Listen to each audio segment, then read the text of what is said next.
olunaku lwa leero. Programu yaffe tugenda gitambuliza nnyo olunaku lwa leero mu lulimi Oluganda. Si nnyo tugenda kubanga tugattagatta naye twagala tusobole okubeera nga tunnyonnyoka bulungi buli kibuuzo ekigenda okubanga kibuuzibwa. Omulamwa gwa leero gubuuza enjingo y'uyu munsi iravuga ngo ibyavuzwe mu nama Council for Abavandimwe yagiranye na His Excellence President w'igihugu baganiriye byari bimeze biti ebyayogeddwa mu State House. Council for Abavandimwe, Executive ya Council for Abavandimwe we ya meetings His Excellence bayogedde kuki ekyo ogwe mulamwa gwa leero naye nga tetunatuukayo twagala tusooke tumanye Council for Abavandimwe yeki yatandika etya lwaki erinnya eryo era bino ebibuuzo sirina mulala gwe ngenda kubibuuza okuleka patron gwe ngenda okubanga mbuuza ebibuuzo bino. Patroni omukisa gunkuto olunaku lwa leero nenkwefunira era ndi musanyufu nkimanyi nti n'abatuwuliriza nabo basanyufu mbadde nsaba osooka ombuulire Council for Abavandimwe kyeki in brief. Kakati Council for Abavandimwe kibiina kya bannakyewa nga bw'owulira nga bw'onooga nti abakyala basibuka Nakaseke bakoze association yaabwe oba abakyala abatunzi b'engege oba abavubuka abavuzi ba boda ontegeera nzozi mu lulimi olufuutifuuti ebeeranga non-government organization ate mu Uganda abantu bonna bakkirizibwa okuforminga associations ng'ezo as long as ebigendererwa si byakumenya mateeka. Yes. Ontegeera Council for Abavandimwe it's not an act of parliament. An act of parliament kyekitongole kigunjibwawo gavumenti nga bw'olaba UNRA, UCDA, KCCA, Civil Aviation, URA n'ebirala. Twakitandika tutya? Esebwera wembadde nzija. Nze ndi lifetime member w'ekibiina kye bayita Omubano. Omubano kyatandikibwa 1995 kyatandikibwa bakadde baffe ebiseera ebyo nga balaba basobola okulwanirira eddembe ly'abantu. Tubeebaza emirimu gyonna gye baakola. Nenkibeeramu paka 2013 nga ndaba tikimuvinga. Abantu baffe banyigirizibwa but you can hardly hear their voices.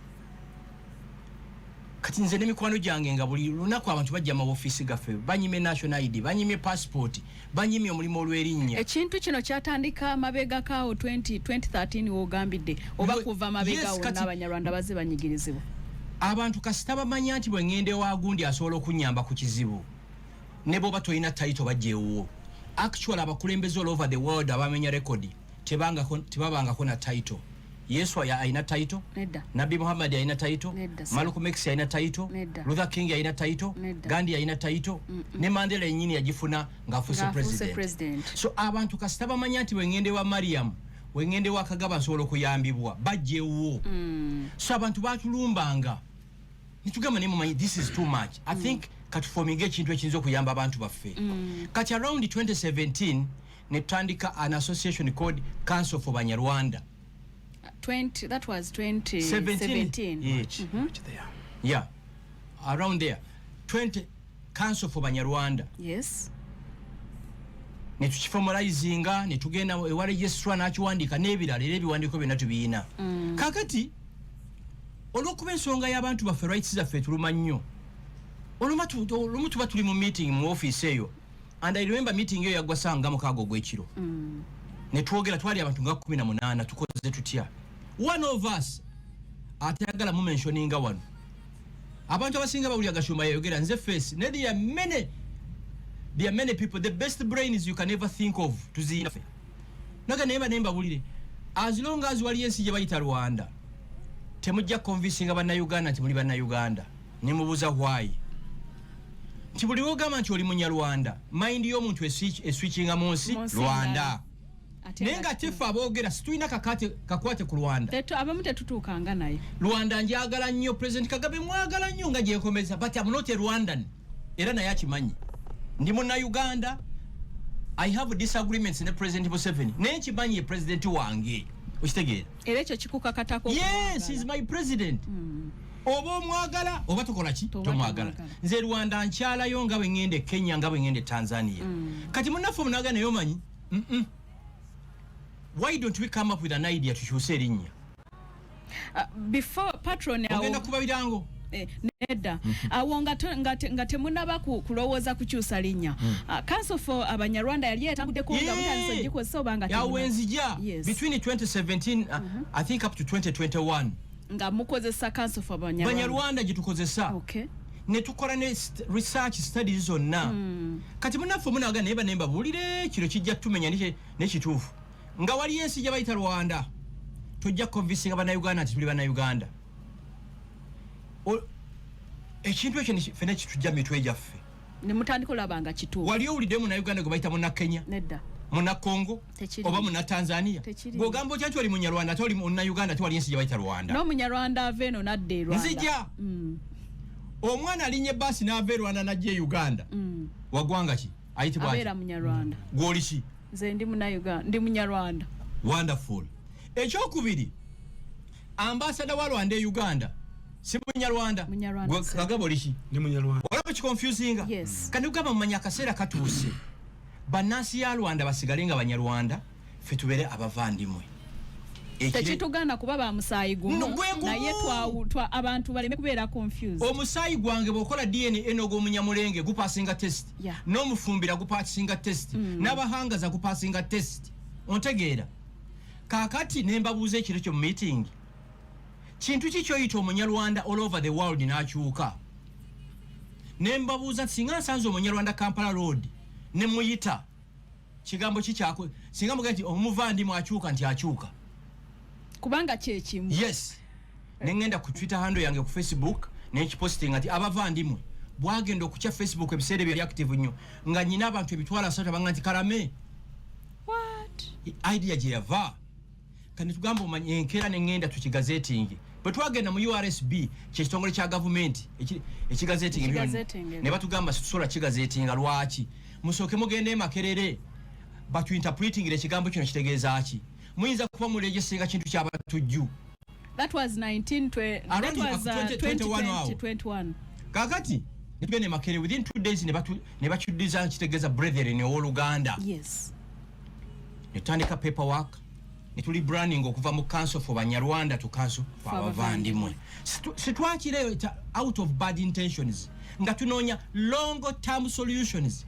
Gashumba challenges zenfacinze omwana wange talina zifesinga muzukulu wange talina zifesinga kati enkera twabinga meeting endala example nezijja nyingi Tanzania yo gye mulaba yali baddeko Tanganyika Congo yali baddeko Zaire Burkina Faso yali baddeko Wagadugu otegera ndowooza Zimbabwe yali baddeko nchera bidde Rhodesia otegera ndowooza so nga si kyekipya ate n'ekirala Africa we yali etondebwa tewali wonsi gye bayita Uganda abazungu be batandika okubiteekawo wonderful kakati netandika okumovinga on netukola press conference yali ku Serena patron we mwali mukyayitibwa council for abanyarwanda bye mwataaganga byakolebwanga oba buli kimu kyali kikyesibye era still olw'ensonga y'erinnya nga wano tetunakyuka kubanga tuyitibwa council for abavandimwe nga tukyayitibwa council for abanyarwanda byonna bye mwarwananga nabyo okukola byatambulanga oba still abantu bali bakyalina confusion nga kyekyabafuusa ekisooka twasooka ku kyebayita branding abantu okuwininga trust byatambulanga naye nga mpola kati nkusesaaki bwe tugenda ne tugamba mumanyi officially katulonkinga ekintu kino netukola press conference ku Serena Jesus nze sikirabanga ekigamba abavandimwe Katonda nakiteekako amafuta ndayiranga ntya Katonda nze buli muntu gwensanga tebampita Gashumba omunyarwanda muvandimwe otegera ndo lwaki ekigambo kino abavandimwe kituleeta closure ku mawanga amalala agaliwa ne meaning yakyo nene nnyo kati waliwo abagamba nti nno mwava lwaki mwasalawo ekigambo abavandimwe mbawadde background yakyo n'ekirala abantu banoonya solutions okusinziira ku bizibu bye bakola ki bye balimu so situkeeranga awo ti kitulinye ku mutwe tukole kino singa okusosola okuli mu Uganda nga tusosolebwa aba migration n'endira tekwaliwo n'oswali baddewo ekibuuzo ekyokubiri patron background ya council tugirabyeko ekibuuzo ekirala kyebuuzibwa nti bw'obanga wali mu memba w'omubaano era ng'okyali ebizibu bino ebyafeesinga Abanyarwanda n'okumibwa passport bwe walabanga bitabuse bwe watuulako n'abantu bano okubannyonnyola nti ensonga eno because kati ndaba nga tuyina omubaano ogumu ebiri simanyi mibaano emeka eriyo naye twagala tumanye njagala amanye nze n'abatuwuliriza Council of Abavandimwe bwe yajja yagezaako okubanga egatta ekintu kino at least mubeere omuntu omu idea yamwe mwagipasinga kakati mu bantu bano ndayiranga ntya Katonda simanyi mirundi meka gye tutwanoonya Muzeeyi Kamuhangire ne Muzeeyi Donati Kananula tubasinkane nga bakulu baffe okubeebuuzaako ne ku bintu ebimu naye nga bali elusive bo baali bamanyi balina exclusive rights ku nsonga z'Abanyarwanda ontegera ndowooza bwe manimba Katonda mpa ekibuuzo simanyi mirundi gye nanoonya Muzeeyi Donati Kananula simanyi mirundi gye nanoonya Muzeeyi Kamuhangire kati kankwera example esooka endala bwe tumala okukola press conference ku Sheraton ku Serena amawulire gonna gakipiikinga ne tumitinga ne president w'eggwanga era kutunoonya solutions ne tumugamba twaze n'ekirowoozo bw'ekiti ne tukimubuya n'agamba I think it's a good idea but mbawa amagezi mutambule Uganda yonna mubuulire abantu ensonga eno nga tutandika okutambula Uganda yonna kati nga tugamba n'omuntu omulala omukulu ennyo mu ggwanga muno ye Genosale katugende tumunnyonnyole naye mwamumiitinga nga tumunoonya nga atuwa appointment nga tugenda eggulu tutuuka eggulu zaali ssaawa nga 9 nga atulaba nga atugamba nti ensonga zammwe empanvu nnyo tuzikereko enkya nga bukya enkeera zaali ssaawa 3 tutuuse mu tenti ye ani atuukira mu mmotoka Muzeeyi Kamuhangire eyatubula edda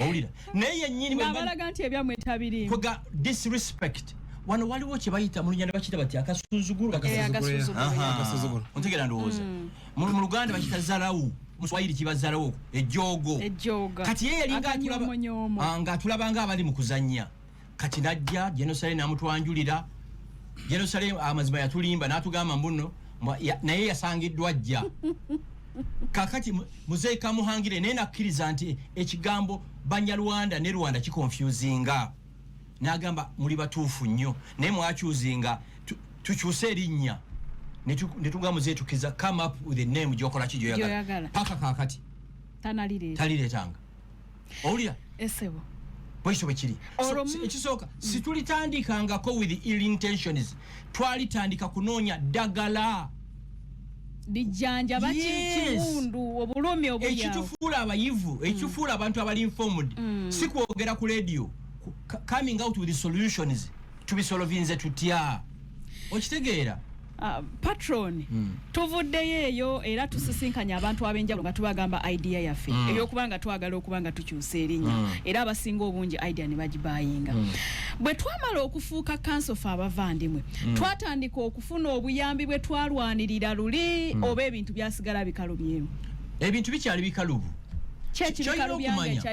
tosuubira ekizibu ekimaze emyaka 10 kyogenda kisolovinga mu nnaku 4 ekyo kituufu ekisooka musooka ne murealizinga waliwo obuzibu nti weebuli solution ziri ki okitegeera ndowooza kati kyenneebaza Katonda nti at least abantu percentage nene etegeera nti waliwo okusosola mu ggwanga muno otegeera luli bwe twabanga tubyogerako nga bagamba ebyo byaba Gashumba balina bye babaza kati nno nkusesa ki bwe twatandika Council of Abavandimwe nga waliwo gurupu egamba nti Museveni eyo idea ya President Museveni never mujje President Museveni mu nsonga zino okitegeera ffe twagendayo okumubulya bye tukola abantu bagamba nti President Kagame yataddemu sente olaba conflict eriwo gurupu egamba Kagame yasasula Gashumba endala Museveni yasasula ki Gashumba ndayiranga ntya Katonda none of them has ever been behind that idea taliyo none of them has ever funded us. Council for Bavandimwe purely funded by individuals like me. Abantu abategeera nti there is a need. Nze siwa kibu kya 10 ekyo nakigamba. Ekimu ekye10 kyange kiteeka mu nsonga z'abantu bange abanyigirizibwa oba abantu baffe. Era kye kimu ekye10 waliwo abantu bangi abatuyamba bataagala kwogolebwa wano.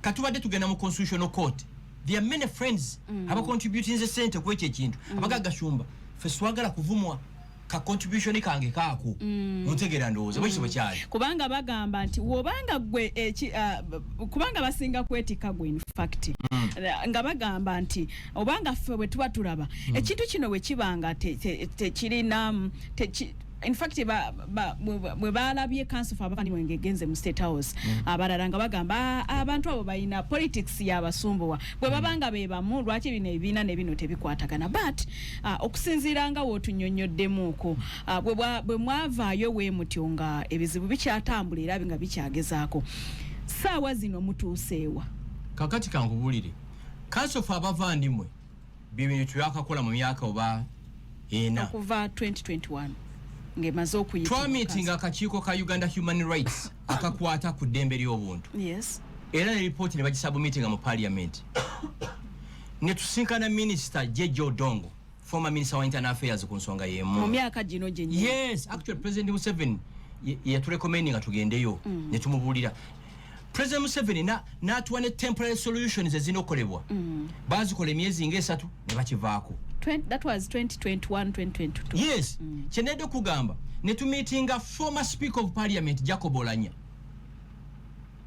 era yene yewunya nti wakyaliyo n'abantu abasosolebwa bwe batyo kubanza Olanya yali mukwano gwange nyonga atakimanyi ndi Muvandimwe 10 ku 10 tu meeting the speaker wa parliament ku nsonga yemu Council for Abavandimwe fe twatwala ensonga eno neyogerwako ku fulo ya parliament bwe yamala okwogerwako n'agisindinga mu kakiiko ka Minister of Internal Affairs and Defense era bangambi nabo next week bagenda kuvayo neki ne report twa meeting na abantu ba ministry ya IGG ne tu meeting akakiiko ka Equal Opportunities Commission ontegera ndoze byebyo kakati ebirala fe tuina a radio show on every Sunday strictly ngayogera ku culture yaffe rights zaffe ne economic empowerment ontegedde no ekirala tuina office esangibwa ku Jinja Road ku Pioneer House opposite Shelo Jinja Road before Jinja Road traffic lights fe kibiina ky'Abanyarwanda mu Uganda kyokka office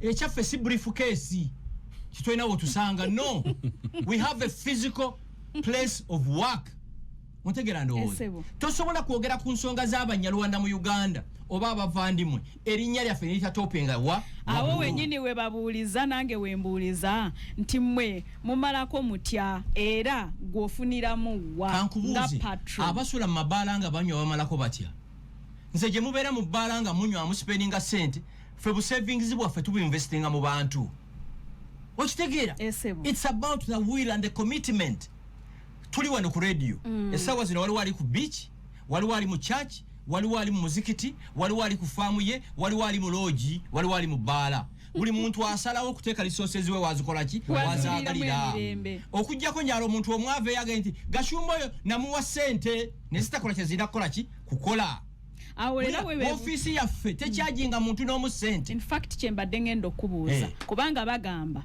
mbu office eyo bwe batuuka abantu nga zayina obulumi bwayiseemu atuuka mu office endala ze bagamba ez'Abanyarwanda oba ezimu ne zimuyamba oba ezimu ne zitamuyamba simanyi naye mbu Council for Abavandimwe office yaffe gye tulanga wano bwe tutuukayo mbu tusaba sente ati kakati don't say mbu ate naawe guiding conversation yenu njagala oleeta omuntu ogu omu office yaffe eri mu CCTV cameras njagala oleeta omuntu ogu titwati busabisende ffe kye tukola kiri kimu buli muntu ayingira mu office yaffe situmumanyi tukugaidinga bw'oba ogenda okusaba passport fomu ina zijjuza bwoti tolimba ggwanga lyo yogera kyoli ekyokubiri funa ebbaluwa okuva ku LC1 LC2 LC3 giso LC5 ne diso kubanga ffe situkumanyi ffe kye twagamba siturecommendinga muntu yenna kubanga situbakola ki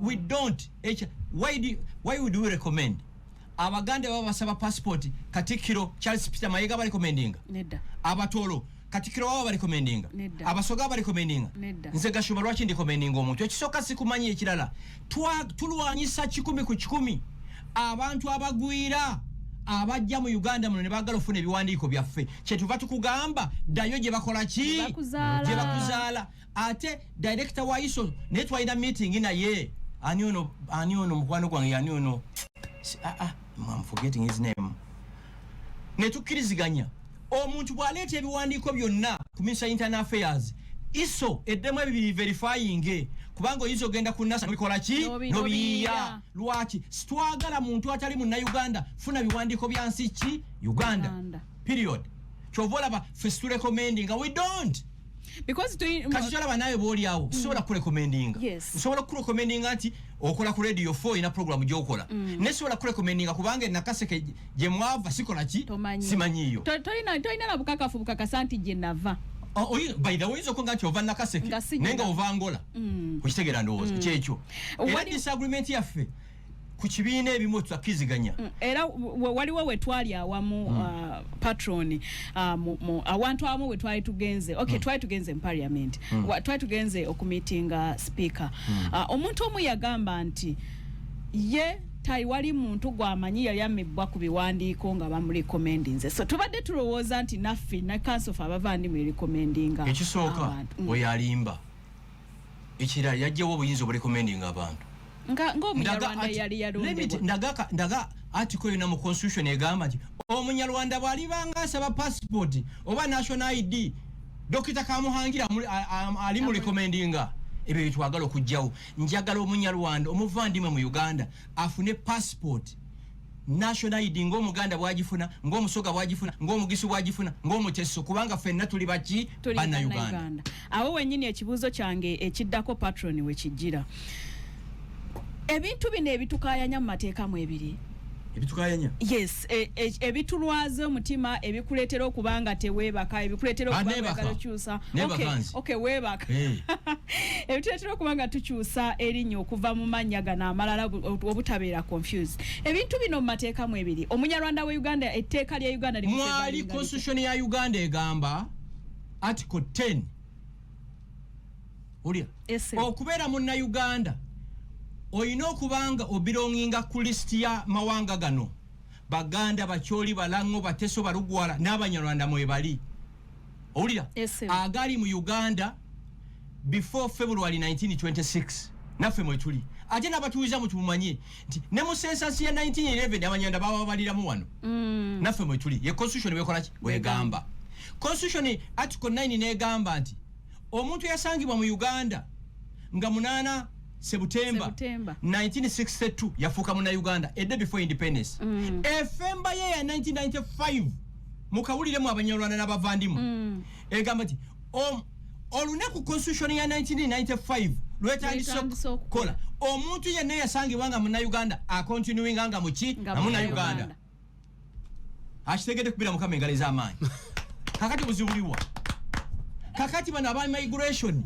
n'ennira kubanga batujju obuzibu buvaawa webanga kusosola waliwo abatatwagala ekirala obubbi enguzi eri mu migration yawo wetaaga sino track mu Uganda zimalawo giyola ne gwawo oba singuzi lwaki omuntu ayitibwa Frank Gashumba muwa passport ate sister we n'ogimumma nga bonna baluganda yes mama we yomu tata we yomu oba tata n'aba nayo abana sister wange bwaleeta yakasente akakadde ne bagimuwa okitegeera esebo fe kyetukoze tufungudde emirundi yakyogera tufungudde immigration kubanga we are Ugandans ate nga tukyagifungula ate nga tukyagenda mu maaso mbuuza lwaki twagala kimu we don't need special favors from this government twagala level the ground ulira bwe mba ngenda okusaba national ID sorry bwe mba ne national ID nengenda okusaba simu card mu Airtel oba MTN bambuuza nasomera wa kasita bagiconfirming nti ntuufu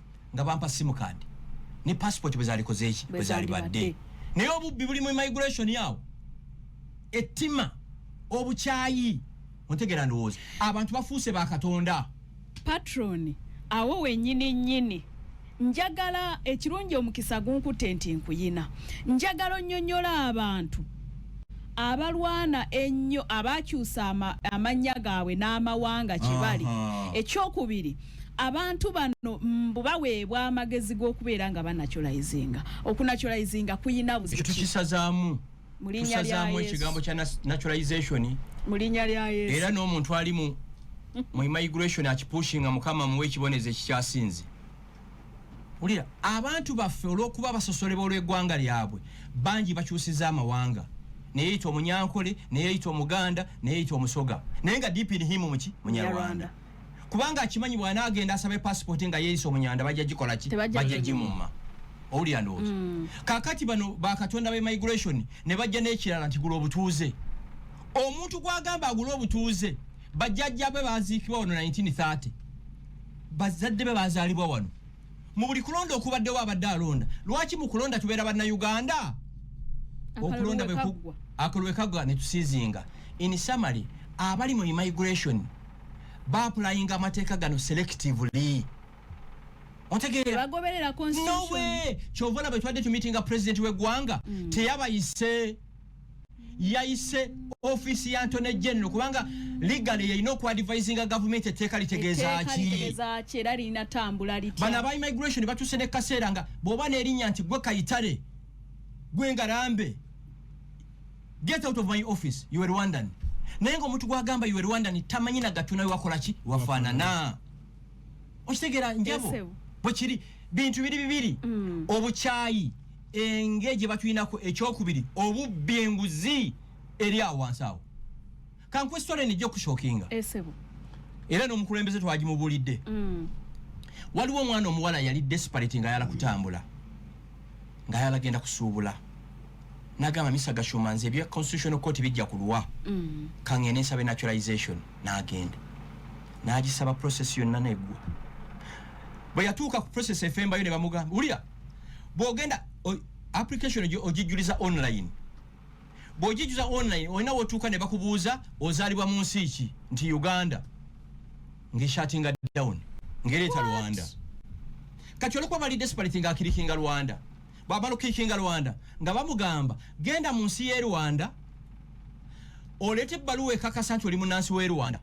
Olwokuba embase ya Rwanda ine ekitebe wano tebagenda Rwanda ng'agenda ku embase wano ng'embase ono omuwala yamuwandiikira nti tukebedde mu database y'e Rwanda tukebedde mu rekodi zonna Kayitesi bulabula si munnansi ya Rwanda. Ensi bwe bakuforcinze okunaturalizinga ulira kaakati ng'atwala ebbaluwa eno ku immigration wayitawo ennaku 3 ne bamugamba tukugula nti nze obutuuze mu Uganda. Ulira naye nga ku certificate kuliko nti Kayitesi Linda munnansi w'e Rwanda asazeewo okufuuka muki muna Uganda kyokka nga embase y'e Rwanda temumanyi. Ulira ekisesa brother we bwe yabiwulira ye nga alina abagezigezi bamugamba olina miliyoni 2 nti nziina bwe yazibawa ne bamuwa passport. Sister we yanaturalizinga brother we ye bagimuwadde olwa miliyoni 2. You get it? The injustices eziri mu ggwanga muno ziri unbelievable. Jesus Christ. Otegera ndowooza kyovola abantu abasinga obutanjagala ba migration yawo ne mulimu abasajja abalungi, the amazing people. Omwali abalungi ne mulimu ne abatujju tebatega bomu zokka. Omuntu okulemesa kubanga omuntu bakulemesa passport kyenayidde okugamba nti 82% ku baana abasaba passport tibagenda Dubai, tibagenda South Africa, tibagenda Cape Town for holiday, bagenda Middle East kolo bwayaya kubanga studies ziraga mu Uganda mwana dala ebyayogeddwa mu State House.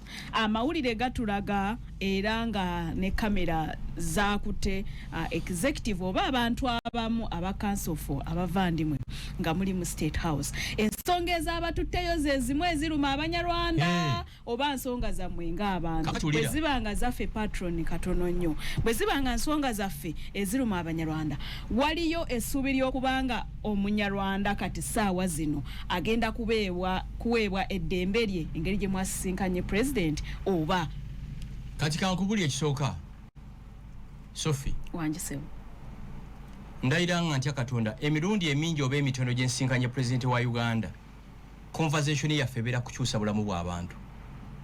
Singa nali njagala byange biri personal singa sikyamulaba namulaba singa tolina nakyo omwetaaza okitegeera nanoonya president w'eggwanga mu nkola y'ekiyeekera nangamba ajja kundaba last week on Monday nengenda ne mulaba ne mala naye sawa namba mu kafubo 1-on-1 temuli mulala twogera ebintu bingi ne munnyonnyola ensonga eno n'agamba ensonga eno eri bweti ndi yes naŋŋamba ndeetera ka executive yammwe ekirala ndeetera ba victims ne mugamba president bobo yalaba victims neetaga baasi za Africa zonna basomba waba victims naŋŋamba gwe leetayo bw'olaba naŋŋamba mukomawo ku Friday ku saa 9 ne executive yo ne ba victims naŋŋamba agenda kuleeta ne balooya be abava mu office ya Antony General ne musaba nti nange zikiza nange ndeete balooya bange n'abaffe twabaddeyo twatuuse mu budde baatugabudde bulungi emmere twagiridde mu State House aba protocol mwebale nnyo niye olala mutuweeyo ne kawayini nako tukanywe tufulumenga nga abadde alina okudda e Kampala okuwata ligenda mu kitolo ntegera yes kuba mwe muli balokole ffe suli balokole ate bwe tugenda ewa Saabalwanyi tulina okuvaayo nga tubuuka bubusinga nnyana tuba wajjajja yakutte obudde netutandika okwogera n'atuwa kubanga he's extremely knowledgeable gwali ku radio fungo doubtinga mental capacity ya Yoweri Museveni gwe kizibu kyo kisinga Indian Ocean he's extremely knowledgeable n'atubulya history w'ensalo zino okitege zino ensalo zonna eziriwo zaaleetebwa abazungu tezaaliwo kaba w'esitory eno mikwano gyange giri kisolo eyo abazungu bwe baali batematema mu boundaries za Africa omanyi kisolo was part of Rwanda kati bagitemamu batemamu boundaries borders omusajja toilet yene bagireka e Rwanda amakage ne bagateeka e Uganda nga baba yagala kweyamba asala n'agenda e Rwanda this is it true amaka amalala abasajja yalina abakazi babiri owulira omukazi omwe ne bamuleka e Uganda omulala e Rwanda kati ababanda baba banansi ba Rwanda be Uganda these are facts actually njala bukimanye nti Uganda yasangawo abanyarwanda wano okutumibwa Uganda yes abanyarwanda baalimu already yes kakati n'asaba victims batandika okwogera it was unbelievable kyakibirivinze era n'abagamba alina be yapikinzemu interest babiri ontegera ndowooza it's unbelievable omwana omugwe bama passport omwana taata we chairman we C3 erw'emiyaga taata we alina passport ne baganda be babiri baganda be balina passport ye bagimumye ulira minister wa state minister wa internal affairs General David Muhoza a certified foster general aina masters in law mu mateeka former CDF nawa order mwana mamwe passport o ne bagano jimu bakatonda abo abantu bafuuse bakatonda mu ggwanga lino ba president Oulya Museveni abadde shock daga kino kiki bino gye binti yes nagama ne mu kintere mu buwandiike okitegeera ndowooza kubanga omuntu bwakuma national ID economically aba akusse without a national ID togulawo account mu bank without a national ID toba na sim card without a national ID nebogula kapolisi bakateeka manyago omutawana omulala oguliwo kati waliwo enkola gye bakola kasabala bayirinya nti Sophie Mutoni abannira nga bakujja ku system tebakwise na kwebuuzaako national ID eno wagifuna otya gwe bwogenda mu bank oba olinayo akasente ke wasavinga banka teka kusasula ebyo nabyo webiri waliwo kese eziriwo bana abagenda ku border Kattu gagitumba bakujjako national ID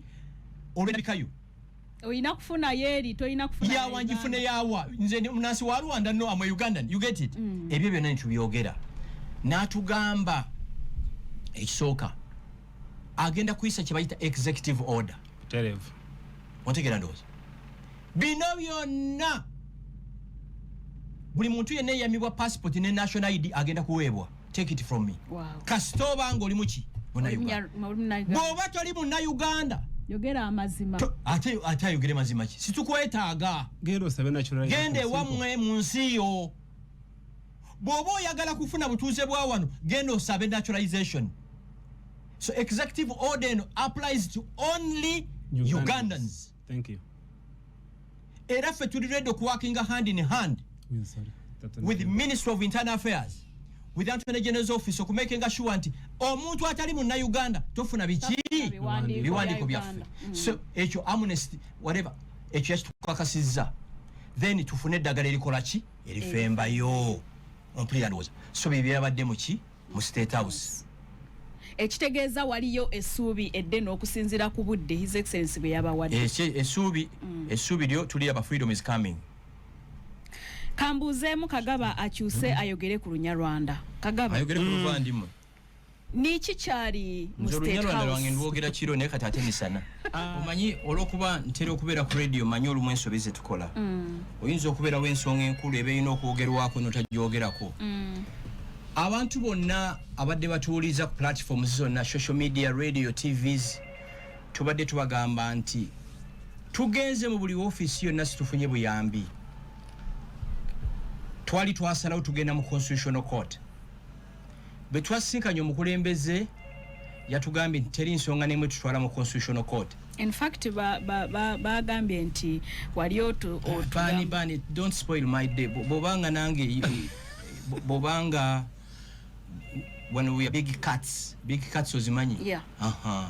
Waliwo emboozi nga za mpologoma, waliwo emboozi z'obumyu ne bu squirrels. Ontegeera ndowooza. Kati wano mpologoma ze ziri mu kuteesa. Okay. Twali twagamba abantu tugenda mu Constitutional Court. Lwaki tugendayo? Ebitongole biri bye nabagambye, IGG, Uganda Human Rights Commission, Minister of Internal Affairs, Speaker of Parliament, nga twagenda tufunye ki dagala. Nga twasalawo nga executive ya Council of Abavandimwe tugende mu Constitutional Court ye pronouncing ku articles ne 2, 9 ne 10. Bwe twabadde mu meeting, Solicitor General n'agamba President nti Article 9 bye twetaaga byonna bikola ki mu ebiri. N'atugamba teri nsonga n'emwe batwala mu ki mu Constitutional Court. Article 10 bali bajawulako oko katono no, bano balinganga ababulizi b'enjiri. Pastor baba ayagala kimu eky'ekumi akulaga lwaki oyino kiwa takubuulira nti sente z'owaayo zirina kukola kino. Kati bana ba migration bo bakosa Article 10 okubonyabonya abantu. Kati Solicitor General yakijjeeyo bulungi n'agamba Constitution ya Uganda egamba nti omuntu yenna yali munna-Uganda nga Constitution ya 1995 etandika okukola akontinuwinganga mu ki eyo Article 9. Yes, omukulembeze nyini n'agamba nti munnansi azaala atya omuntu atali mu ki munnansi. So ekkubo lya Constitutional Court twaliyimiriza kubanga President yatuwadde assurance yonna n'atugamba ekisooka agenda kwishyuringa kye bayita executive order. Ekyokubiri kino njala mukimanyi. President aba Katonda wa ku nsi. Ekyo kituufu. Oba oyagala waggulu wansi wa Katonda, Katonda bw'ava mu ggulu atuukira ku President. Yatulagako wano mu COVID. Yeah. Ompulira? Ekirala ani alonda abalamuzi abagenda Constitutional Court? Ye President. Singa yabadde ayagala kutta kintu kyaffe yatugambye mugende. Munviire. No, mugende mu Constitutional Court. Badde bajja ku receiving a petition yaffe bagiteeke mu drawer. Ne bagitubulira. Emyaka 3 mukola ki? Yeah. Bameka bagenze mu Constitutional Court ne bavaayo n'obuwanguzi. Tewali. Ompulidde? Ekirala baganda bafa bagambo twala bill mu Parliament. Ffe tubaganda. Muwulire? Nekye mulina okumanya teri bill egenda ku floor ya Parliament nga Saabalwanyi ta sanctioninze. Ekyo kituufu. Ekyokubiri bill bwetandika okuteesebwako ne wetuuse ng'ayita kokasi y'NRM. Kokasi y'NRM bw'ensalawo nti bill awo tesukkawo. Ekyokubiri ne bwe mwewaggula bill n'eyitamu ani agisayininga? Ye. Ate ye yennyini ye yabagambye ekyo mukireke. Ompulidde ndowooza. Constitutional Court yiye. Parliament yiye. You get it? Linda ku kanchogera kino. Ne ku radio kwe tuli yiye. Mbuuza ntya eri under UCC. Yes. UCC negamba studdamu kulabika wano tebeerako. These are facts. Ye Katonda wa Yes. Especially mu Africa one. These are facts. Olita kulimba. Mbosobola kutwala bill mu Parliament. Naita ku stage 1 2 ekirala. Botwala bill mu Parliament. Waliwo kye bayita no financial implication. PPS wa finance yawandika certificate eyo. Ani alonda PPS? His Excellency. You get it? So festuli mu katemba, situli mu comedy. Olita kulimba. Tekirala constitution ekyusibwa etya mu Parliament. No, let me tell you, enkola nyingi nnyo. But ekibuuzo kiri nti ayina obuyinza obwo atugambye nti ekyo mukireke. Kiringanga bwe kiti. Kiringanga bwe nabangenda mu banku okwewola ssente nga baagala ekyapa baagala buli kimu. Sophie nezijje ononga nembikunyonga Gashumba. Totawana byakwewola ssente mu banka. Milioni yiyo ojja jinziriza mu mwaka nga tiwalina musingo. oddayo mu bank tosobola. You get it? Ate nze kambabuulire nze mbadde mu Uganda siri mwana muto mmanyi obuyinza bwa president yaggala oli neggwanga emyaka 3 bw'aba yagala ekintu kyaffe kifiire ddala manyi kyakola agamba Gashumba mugende mu constitutional court ng'akubira ani agikuulira Justice Buteera nga mumugitwala application yammwe nga bagirecevinga nga amawulire gonna gabeerawo nga bagiteeka mu drawer. Ogenda bakola ki? Executive order negenda kuyamba etya abantu bonna kaakati abaagala okutambula abalwadde eyo mwekolera kubanga eddagala erifa embeeyayo nze ndimanyi mu kafuba ak'omu n'omu yagimbuulira sisobola liteeka ku mpewo wano kubanga kuno tulinako abanyarwanda ab'emitima emibi ate namwe abanyarwanda mumpulire Rwejema yattibwa abanyarwanda katulina okwegendereza ennyo mulimu abalina nnyo bajjajja baffe baali bava e Rwanda oba abazungu bwe baali batemamu boundaries bajjajjaffe singa e Rwanda tewaliyo tribe gye bayita abanyarwanda ontegedde. Yes. Munyarwanda ebeera nationality nga bawulira e Ugandan. Yes. E Rwanda waliyo amawanga 3 Batwa, Hutus and Tutsis. Okiwulira kyalinyumya ennyo nze singa mpitiddwa etuusi kubanga e Rwanda gye bali e Congo gye bali ne Tanzania. Era mu WhatsApp group zaffe ensonga etujjajuwingako nnyo. Singa obuuza buli munyarwanda eyava e Rwanda emyaka 10 oba omuzungu yatemawo boundaries eggwanga lye lyali ki Mubutu oba Tusi. Banyarwanda are nationals of Rwanda. Ekya Tusi kyaliyiseemu nga bw'olaba Uganda tulinayo Abasamya, Kenya waliyo Abaluya. So the reason why temwakituuma Tusi of Uganda it is because eggwanga gye liri e Rwanda. No, si kyali beyond that. Ate ekyatukamisa n'ekigamba Bavandimwe nga twagala ku accommodatinga buli munyarwanda yenna yajja wano oba oli Muhutu oba oli Mutuusi. We don't look at ourselves. Kubanga tuli bamu. We don't look at ourselves nti oba oli Muhutu oba oli Mutuusi. No. Tebitukwata. Kubanga ffenna tuli baddugavu. Tuli walukalu lwa Afrika. N'omusaayi gwe gumu. Olaba gwe tuli wano. Singa gwe ogenze Germany. Omuntu anaava Kenya omulala Angola omulala Tanzania. Abazungu ffenna batuyita baddugavu. Kituufu. Kubanga bino tubyogedde byonna n'ekiro kankibabuulire. We are all Ugandans. Era njala twetunuyenga bannayuganda. Twetunuyenga bannansi ba East Africa. Twetunuyenga abantu abava ku lukalu Africa. Kubanga nze sikerangako ku choosing tribe yange naawe oba n'omuntu omulala. Teri kintu kinyiiza. Emyaka 62 egya independence. Emyaka 4 egya NRM. Bannayuganda tukyetunulira mu mawanga. Owulira? Ndagayo Munyankole yali akoze essimu. Taliyo. Ndagayo Mukiga yali Abakiga bagamba balina amaanyi. Ndagayo Mukiga yali akoze grader. Taliyo. Ndagayo Muganda nti tablets zetukozesa zino mu masimu yali agikoze. Taliyo. Njagala ndagayo Munyarwanda yali akoze application. Zino zi TikTok, Snapchat, Twitter, Instagram, Uber application zonna z'abazungu. Mu Uganda temulimu tribe eri special. Fena to find those peasantry societies. Mwabanyarwanda abali engoma, abali nakasongola, abali sembabule, amataga mu mukyagatambuliza mu byanzi. Mbulirayo nti amataga va engome nakasongola ge basabinga ku Emirates. Oba KRM. We are all Ugandans. Era oba oli Muganda, oba oli Mutoro, oba oli Musoga, fenna tukalinga passport eriko the Republic of Uganda. Ssaabasajja Kabaka Muwenda Mutebi. King oyo Kabaka wa Busoga ani ono panangi ngankadi Kabaka wa Busoga Kyabazinga ontegerano Kabaka wa Bunyolo Kabalega onaliyo yagafa busa bonna machazi baina kingdoms tewali kingdom mu Uganda ina passport yayo bonna baina passport eriko the Republic of Uganda nenga sineba kwerabira ngatumaliriza abantu b'ekisoga kusande jangenda kusinkana Bavandimwe bo mu Kisogo omwo bamaze banga nga baneetaaga omulimu ogwo agucoordinating nga yentale Paul tujja ku meeting ewa Muzeeyi Nkuusi